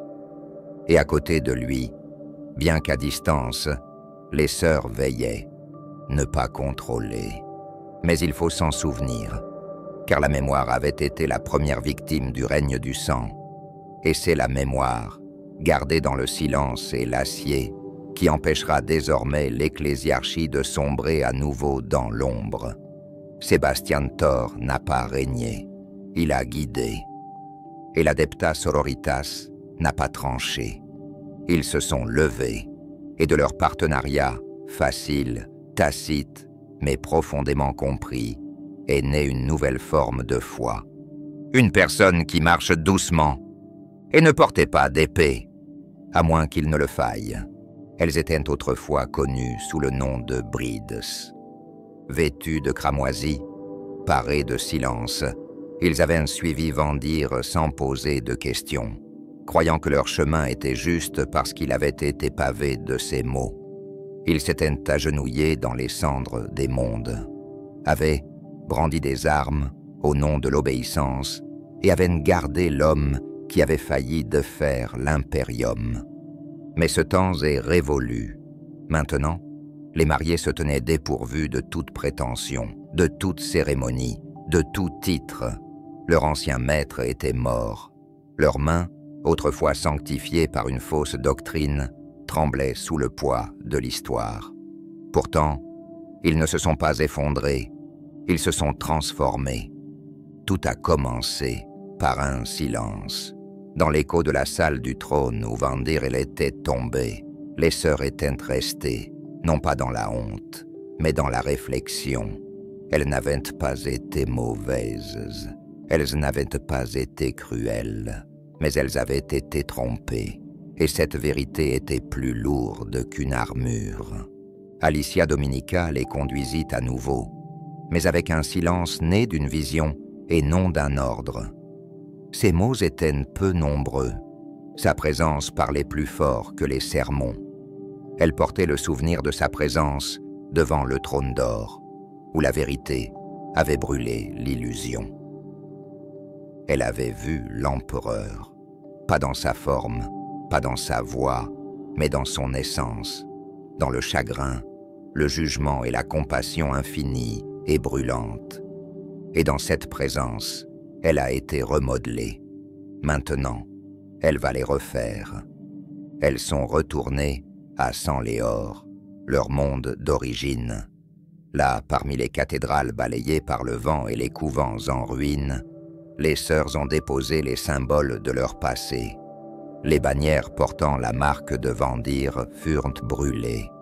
Les sermons rédigés en son nom ont été gravés dans la pierre, mais ils ne se sont pas effacés. Leur histoire n'a pas été oubliée, elle a été préservée, gravée sur les murs, inscrite dans les registres, récitée dans le silence de la veillée, non pas en guise d'honneur, mais en guise d'avertissement, pour se souvenir de ce qui arrive, lorsque la foi devient une obéissance sans vérité. Et c'est à partir de ce constat que quelque chose de nouveau a commencé à se former. Un vœu a été prononcé, pas à un homme, ni à aucun prêtre, pas même à l'ecclésiarque, mais à l'empereur seul. Il ne s'agissait pas seulement d'un engagement de service, il s'agissait d'un pacte d'alignement de l'esprit, du corps et de l'âme. Les sœurs se sont engagées sur la voie de la vigilance éternelle, de la pureté spirituelle et de l'excellence martiale. Elles deviendront à la fois boucliers et flammes. Leurs armes ne parleraient pas pour la conquête, mais pour la protection. Leur pureté ne serait pas passive, elle serait testée, tempérée, méritée. C'est ainsi que sont nés les ordres militants de l'Adepta Sororitas. Ils ne sont pas apparus tous en même temps. Chaque ordre s'est formé comme l'expression d'une facette différente de leur dévotion. Leurs noms ont été forgés dans la prière et la pénitence, dans la mémoire et la détermination. L'ordre de Notre-Dame martyre, dont l'armure noire et les garnitures rouges évoquent la douleur endurée et la force renaissante. L'ordre du calice d'Ébonne, fondé par Alicia elle-même, dont les sœurs portaient des reliques sacrées et gardaient la vérité liturgique de la parole de l'empereur. L'ordre du cœur vaillant, tempéré par la tragédie, inflexible dans la bataille. L'ordre du suaire d'argent, silencieux dans ses paroles, rapide dans ses jugements. Chaque ordre reflétait la complexité de son credo. Chacun brûlait d'un but précis, et aucun ne portait de chaîne jusqu'au trône de l'ecclésiarque.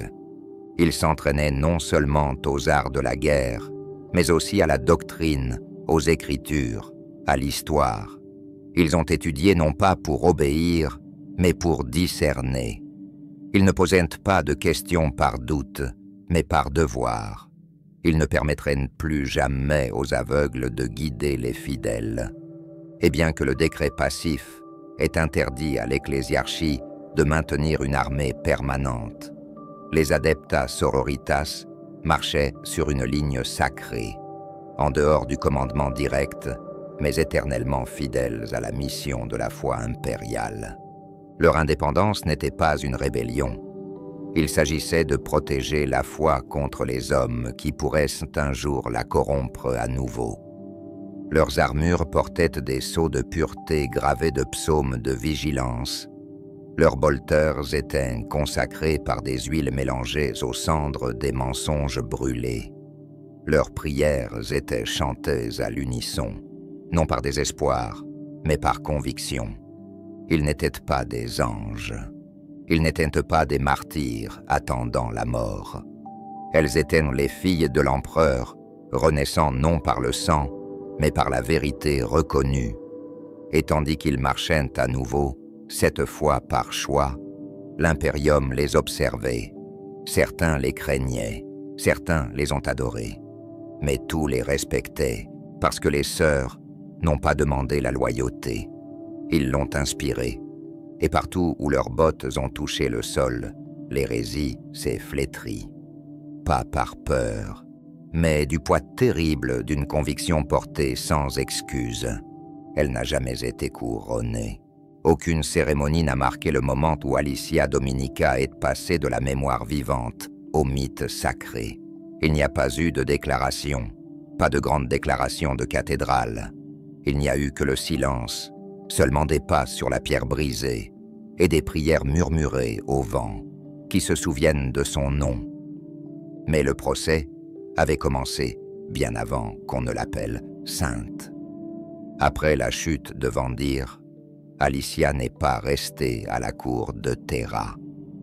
Elle ne s'est pas assise à côté de l'ecclésiarque et n'a pas pris le commandement des nouveaux ordres. Elle est partie, seule, sans surveillance, enveloppée dans des robes noires dépourvues de tout ornement. Elle disparut dans le vide, sans emporter d'autre bannière que sa propre culpabilité. Ce voyage n'est pas le fruit d'un exil, mais d'une pénitence. Elle s'est tenue aux côtés d'un tyran. Elle l'avait gardé, appliqué sa volonté. Même si elle ne le savait pas, elle avait été une épée tirée contre l'âme même de l'impérium. Et pour cela, même le pardon n'était pas suffisant. Elle cherchait quelque chose de plus grand, pas l'absolution, mais la compréhension. Son pèlerinage l'a menée à travers des mondes oubliés, des lieux qui n'ont pas encore été guéris du règne du sang. Elle a marché parmi les cendres des cathédrales incendiées. Elle a prié sous les étoiles des sanctuaires profanés par de faux sermons. Elle a écouté les survivants, de vieux prêtres qui avaient caché des liturgies dans des tombes, des enfants élevés dans l'écho des flammes. Elle ne portait pas d'armes, seulement un livre aux pages vierges, dans lequel elle consignait non pas une doctrine, mais des vérités dont elle avait été témoin. Sur Myra, un monde autrefois gouverné par une inquisitrice qui avait exécuté 1/10 de sa population pour prouver sa loyauté, elle dormait dans les ruines de la place d'exécution. À l'aube, elle a marqué chaque pierre du nom des morts. Personne ne l'a vu faire, mais les noms n'ont jamais disparu. Sur Velencium, elle s'est aventurée dans les niveaux inférieurs d'une ruche, où les pauvres avaient gardé la foi grâce à des rituels sans parole. Ils ne la reconnurent pas, mais ils lui offrirent un bol de grains et, en retour, elle leur enseigna un hymne qui n'avait pas été chanté depuis avant l'avènement de Vandaer. Elle n'a pas prêché, elle s'en souvient, et en se souvenant, quelque chose a commencé à changer. La nuit, elle rêvait. Pas de rêve de paix, pas de vision de repos, mais de feu, d'elle-même enveloppée de flammes, au seuil d'un monde noirci. Dans sa main, une épée trop lourde pour être portée, qu'elle tenait pourtant avec aisance. Autour d'elle, les ombres hurlaient, mais elle ne pouvait franchir le cercle de lumière qu'elle projetait. Chaque nuit, le rêve revenait, de plus en plus vif, de plus en plus réel. Chaque nuit, l'épée me paraissait plus familière. Elle s'est réveillée, non pas effrayée, mais transformée. Sur Sanctia, elle a grimpé seule dans les montagnes, jusqu'à un endroit où, selon la légende, l'empereur s'est promené en secret avant les guerres d'unification. Là, elle a jeûné pendant 7 jours. Le 8e, elle a allumé une bougie forgée à partir de ses propres cheveux et de son propre sang. Elle n'a posé aucune question. Mais la réponse est venue quand même. Une vision, pas en mots, pas en images, mais une présence, une force écrasante de chagrin et de force. Elle n'a pas pardonné, elle n'a pas condamné, il a simplement révélé. Elle a vu l'avenir, pas dans les détails, mais dans la forme. Une guerre sans fin, des sacrifices sans fin, une galaxie en équilibre au bord de la ruine, encore et encore. Et au sein de cette galaxie, des sœurs comme elle, des millions d'entre elles à travers les siècles, qui ont tenu bon quand d'autres sont tombés, parlant quand d'autres se taisaient, mourir non pas pour une doctrine, mais pour la vérité. Elle a vu le long chemin de la foi, et elle l'a accepté. Quand elle est revenue de la montagne, elle n'avait pas de relique, aucune preuve, seulement sa présence. Et c'était suffisant. Partout où elle marchait, les gens s'inclinaient, non pas par peur, mais par crainte. Des fleurs s'épanouissaient là où son sang avait coulé. Ceux qui l'ont entendu parler ont pleuré sans savoir pourquoi. Ses sœurs se tenaient debout lorsqu'elle entrait, même sans en avoir reçu l'ordre. Et dans leurs yeux, quelque chose commença à s'installer. Pas seulement de la révérence, mais la reconnaissance. Elle n'est plus seulement Alicia Dominica. Elle devenait quelque chose de plus. Elle est retournée brièvement sur Terra, une seule fois. Elle a parlé avec Thor. Elle a prié à l'ombre du trône d'or. Puis, discrètement, sans adieu, elle disparut à nouveau. Certains disent qu'elle est morte. D'autres disent qu'elle marche toujours, invisible, au bord de chaque champ de bataille. Certains pensent qu'elle a été réduite en cendres sur le bûcher d'un martyr. D'autres murmurent qu'elle s'est transformée en flamme et qu'elle est devenue le feu qui illumine le cœur de toutes les sœurs qui prononcent le vœu. Ce qui est certain, c'est que son armure n'a jamais été retrouvée. Son épée n'a jamais été retrouvée. Dans les cathédrales de l'Imperium, son image n'est pas celle d'une guerrière, mais celle d'une porteuse de flambeaux, les yeux fermés, les lèvres en prière, l'épée baissée, la flamme s'élevant derrière elle. On l'appelle aujourd'hui Sainte Dominique, mais son véritable titre est plus ancien, plus profond, celle dont ses sœurs parlent dans les moments non protégés, dans le silence entre les hymnes, celui qui a regardé le trône et qui s'est souvenu.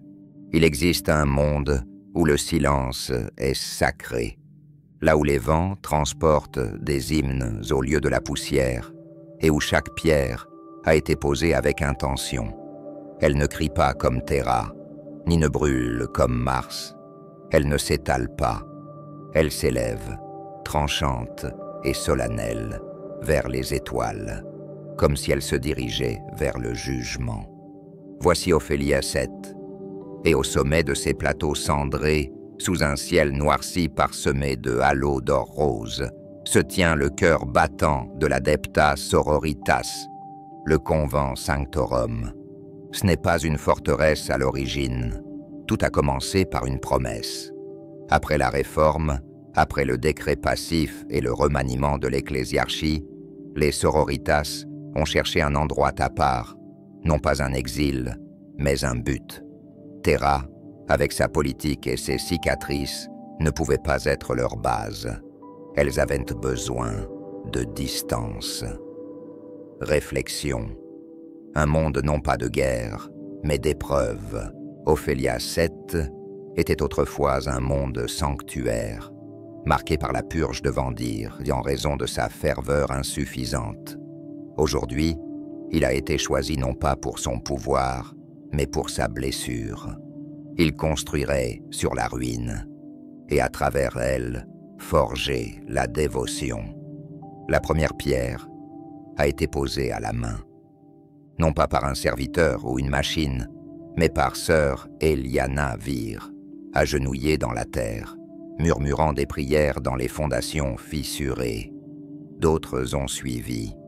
Aucune voix ne s'élève plus haut que le chant. Aucun hymne de construction ne vantait la gloire, seulement l'endurance, seulement le respect. Le couvent s'est développé lentement, avec précision. Ses murs étaient taillés dans un basalte sombre et veinés de filigranes d'argent gravés dans la litanie. Les tours ne s'élançaient pas vers l'extérieur, mais vers le haut, comme des lames gainées de ciel. Les vitraux ne représentaient pas des scènes de combat, mais le martyre, le silence et la renaissance. Ces portes ne portaient pas d'orgueil. Une seule phrase gravée en haut gothique: dans l'obéissance, la flamme, dans la flamme, la vérité. Mais le véritable sanctuaire n'était pas construit en pierre. Il a été forgé dans la pratique. À l'intérieur des murs, les sœurs s'entraînaient, non seulement aux armes, mais aussi à l'esprit, à la doctrine, à la clarté d'âme. Le couvent était plus qu'une forteresse. C'était un creuset. Il n'y avait pas de chemin facile. Chaque postulant est arrivé les yeux brillants, mais le zèle ne suffisait pas. Le zèle, non contrôlé, les avait déjà égarés. Désormais, chaque sœur était testée, non pas pour sa force, mais pour sa compréhension de celle-ci. Il n'y avait pas de titre à la porte, aucun rang. Chaque sœur, dès son entrée, devenait simplement enfant de la flamme. Ils ont été dépouillés de leur ornement, de leur nom d'emprunt. Ils transportent des pierres en silence. Ils recopiennent les écritures à la main jusqu'à ce que les mots deviennent des réflexes. Ils méditaient dans des salles glaciales où la seule chaleur était le souvenir du feu. Et ils ont appris la guerre, non pas comme un plaisir, non pas comme une vengeance, mais comme une dévotion. Le bolter n'était pas une arme, c'était une extension liturgique, un verset coulé dans l'acier. L'épée chaîne n'était pas un outil de colère, mais une prière en mouvement. Chaque coup, chaque blocage, chaque respiration au combat s'inscrit dans un rythme sacré. L'art du combat était enseigné à côté du catéchisme de la flamme. La doctrine n'était pas seulement récitée, elle était ressentie, comme une mémoire musculaire, comme un battement de cœur. Les erreurs n'étaient pas punies par la douleur, mais par la réflexion. Un coup manqué impliquait de réciter les litanies de la clarté, tout en marchant sur le sentier des marches cendrées, pieds nus et en silence.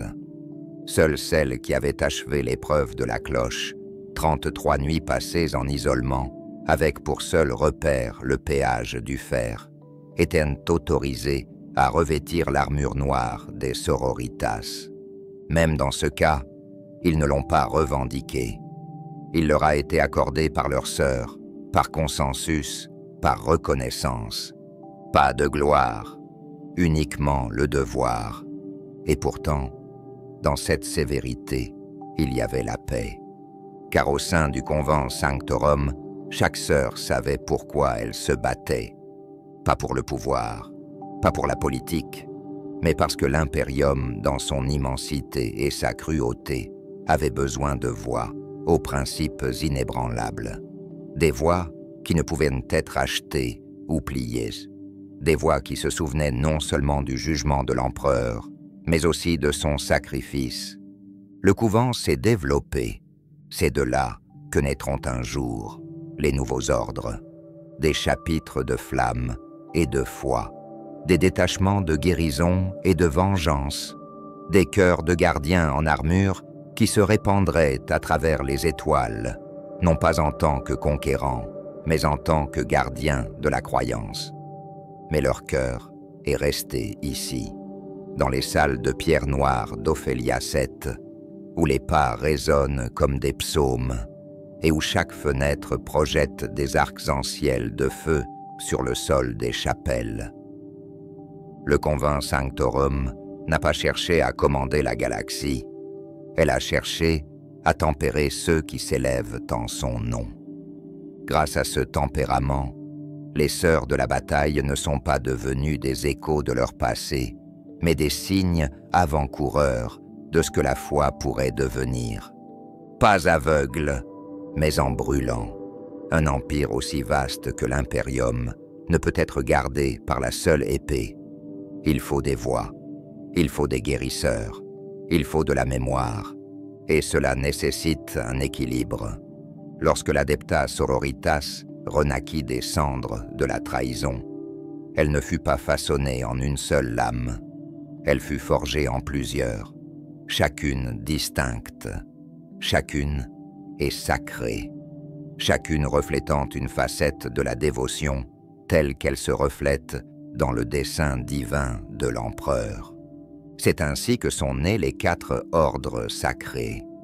Ne pas diviser les sororitas, mais de les définir. Leur structure s'appelait la règle des ordres, un code éternel qui n'était pas imposé d'en haut, mais convenu par les sœurs elles-mêmes, à travers la prière, la réflexion et les délibérations sacrées. Il ne s'agissait pas d'une hiérarchie de valeurs. Il n'y avait pas d'ordre supérieur ou inférieur. Il n'y avait qu'un but. Chaque ordre était la manifestation d'une vérité sacrée, une réponse aux blessures de l'impérium, un reflet de la volonté de l'empereur. Le premier était l'ordre militant. Ils portaient le noir et le rouge. Ils portaient le bolter et la lame. Nées des épouses de l'empereur et endurcies par la pénitence, elles étaient les sœurs de bataille sous leur forme la plus connue. Elles marchaient avec le feu dans les jambes, gardiennes des sanctuaires et fléaux de l'hérésie. Là où la corruption s'est installée, ils ont marché. Là où l'innocence pleure, ils s'interposent entre les faibles et l'abîme. Chaque guerrier était entraîné non seulement à se battre, mais aussi à se battre correctement, avec retenue lorsque c'était nécessaire, et avec fureur lorsque c'était nécessaire. Il ne s'agissait pas de destructeurs, il s'agissait d'un jugement. Le second était l'ordre des hospitaliers. Ils portaient donc le blanc et le gris. Ils ne portaient pas d'armes, mais seulement des outils de guérison. Ces sœurs ont traversé les champs de bataille et les villes touchées par la peste, réparant ce que la guerre ne pouvait restaurer. Leurs mains étaient sûres, leurs paroles apaisantes, leurs regards inébranlables. Elles étaient les chirurgiennes de la chair et les gardiennes de l'âme. Ils n'ont pas demandé qui était loyal. Seule la personne blessée l'a été, aux mourants. Ils ont offert le réconfort. À ceux qui sont brisés, ils offrent la paix. Et aux incrédules, ils offrent une prière silencieuse, même si personne ne l'entend à part l'empereur. Leur hymne n'était pas celui de la conquête, c'était de la compassion. Le troisième était l'ordre des dialogues. Ils portaient des robes d'or parcheminées et de noir d'encre. Leurs langues étaient aiguisées comme des lames, leurs esprits tempérés par les Écritures. Ces sœurs étaient les gardiennes de la langue, du savoir et de l'interprétation. Elles débattaient de la doctrine non pas par orgueil, mais pour empêcher la répétition des péchés passés.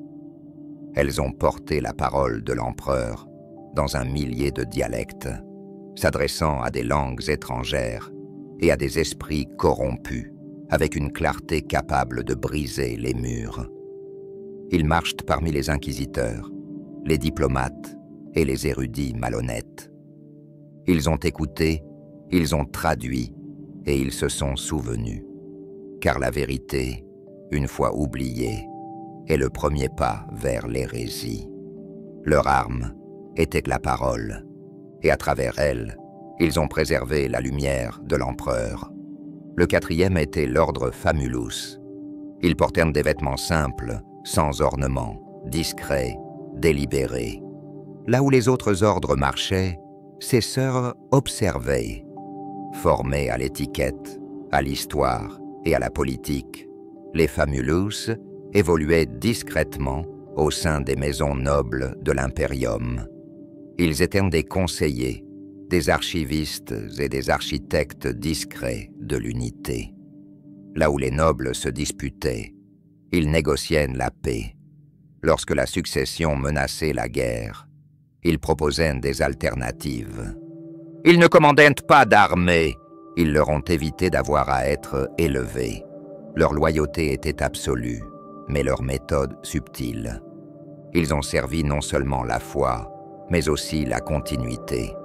Et lorsqu'ils parlaient, des dynasties entières les écoutaient. Ensemble, les 4 ordres sacrés forment les piliers d'une seule cathédrale, la cathédrale vivante de la volonté de l'empereur. Chaque sœur a commencé son voyage de la même manière, dans la prière, l'étude, la contemplation. Ce n'est qu'après le discernement et l'épreuve que sa voie devient claire. Certaines se sont entraînées pendant des années comme hospitalières, avant de sentir monter en elles le feu de la bataille. D'autres ont commencé comme guerrières, mais ont trouvé leur force dans le silence et le conseil. Il n'y a pas de honte à changer. Parce que tous les chemins mènent au même autel. Et bien que les ordres aient agi de manière indépendante, leur lien était indéfectible. Lorsqu'un monde s'écroule, ce sont les militants qui se dressent les premiers. Lorsque les blessés crient, l'hospitalier répond. Lorsque le chaos murmurait des mensonges, les dialogues les réfutaient. Et lorsque de petits seigneurs menaçaient l'impérium de l'intérieur, les famulus leur rappelaient qui gouvernait vraiment. Leur unité n'a pas été respectée. Elle a été gagnée grâce à l'objectif, à la mémoire et à la règle qui les a mis sur un pied d'égalité dans le service. Surtout, ils ne servaient pas l'homme, ils ont servi l'empereur, pas en tant qu'idée, mais comme une présence vivante, ressentie dans chaque acte de devoir, chaque acte de compassion, chaque ligne d'écriture préservée par le sang et la volonté. Les ordonnances n'étaient pas des titres. Il s'agit de réflexion, pas de la galaxie telle qu'elle était, mais de l'impérium tel qu'il devrait être.